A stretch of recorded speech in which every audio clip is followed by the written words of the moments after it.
there any one right way to write a book?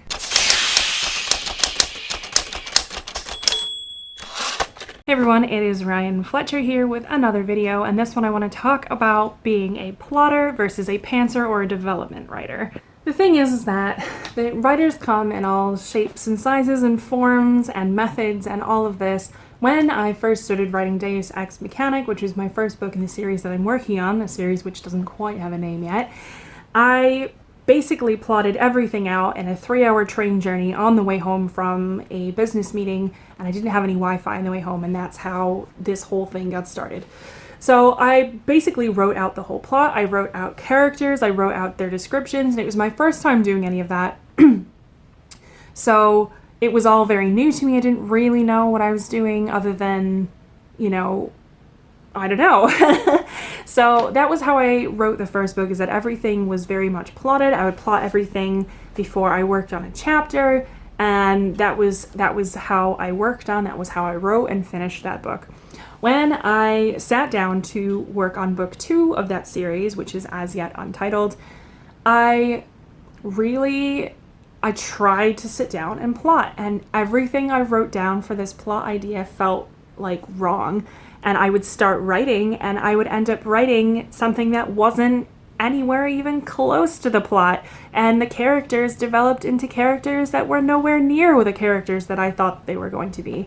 And I know that that's not an unusual story when it comes to writing, but the wild differences in how I wrote book 1 versus book 2 is still kind of tripping me out a little bit, especially as I am working on finishing book 2 hopefully by the end of this month, so January 2020. I'm hoping that I will have the book finished first draft by the end of the month. And so the differences in how I have written that book versus how I wrote book 1 is totally wild to me.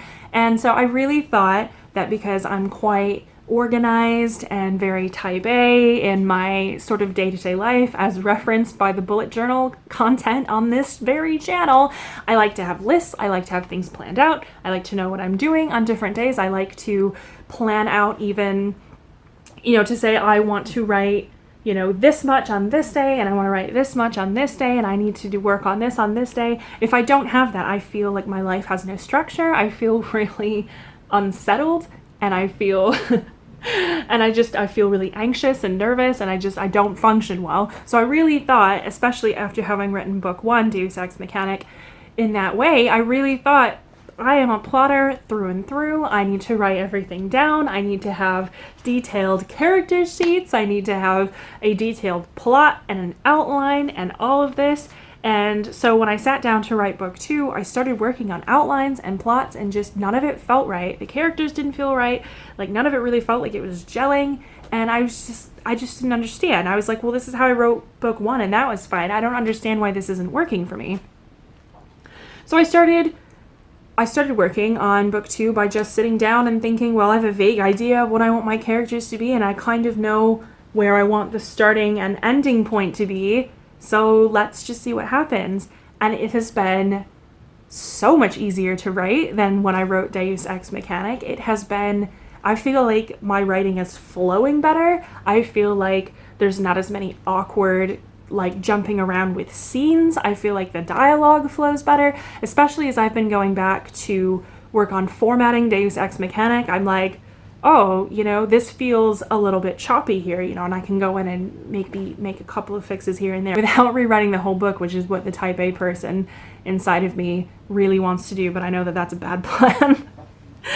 So it's really been interesting to discover that I actually write better when I am a pantser, or a development writer, if you prefer that term, that the story gels better, I have more exciting things happening, the characters have more meaningful interactions than when I plot everything out and when I plan it out and write it down. And I don't know, it's really genuinely surprised me, and I don't know how to feel about that. I don't know how to feel about that. And so I thought, well, maybe book 2 was a fluke. Maybe I am actually a plotter. Maybe this is just a weird, fluky thing that's happened because this year has been so kind of topsy-turvy and unstable. So then I went to go and write Rodeo, a short story that I wrote for the queer gothic anthology called Unspeakable, which is coming out at the end of February.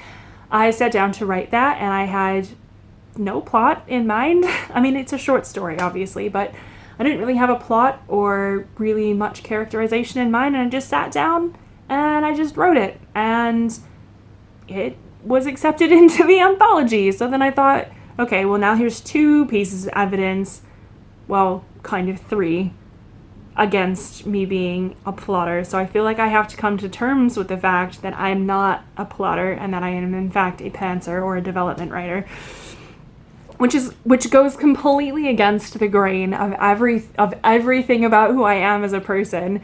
But honestly, I feel like having the sitting down and being like, I don't really know what's gonna happen next in this story is almost freeing, and it almost makes the process more enjoyable and more fun.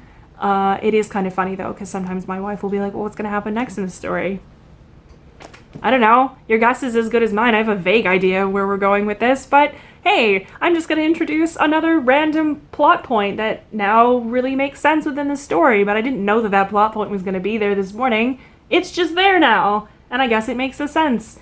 And makes the sense. I guess it makes sense, and I guess it makes the story feel more fleshed out. So it's something that I'm glad that I experimented with pantsing or being a development writer. I'm glad that I didn't really aggressively tie myself to being a plotter and not allow myself to write in different ways and experiment. Otherwise, I never would have known that I enjoy writing as a development writer or a pantser a lot more than I enjoyed writing as a plotter, which I still enjoyed, but I didn't enjoy it as much as I am enjoying this process.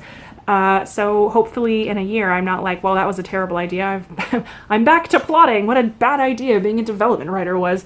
But so I don't know. I guess if you are a writer or you're struggling with something, maybe just kind of change up your methods. Maybe change up.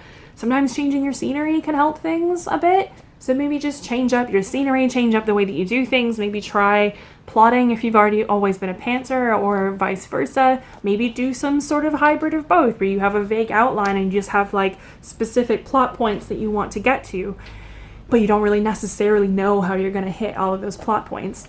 It's something that I sort of learned, I guess, or should have learned when I was studying composition, which I don't really do very much of anymore, except for, you know, maybe some fun, silly stuff here and there. But just to experiment with the way that you create. And that's the same if you're a painter, it's the same if you're a writer or a composer. If you're a creator in any way, sometimes changing up the way you do things can yield really interesting results. And I guess that's all I have to say on the matter. Please do like and subscribe and drop a comment down below and let me know whether you are a plotter or a pantser. And I will catch you later for another video.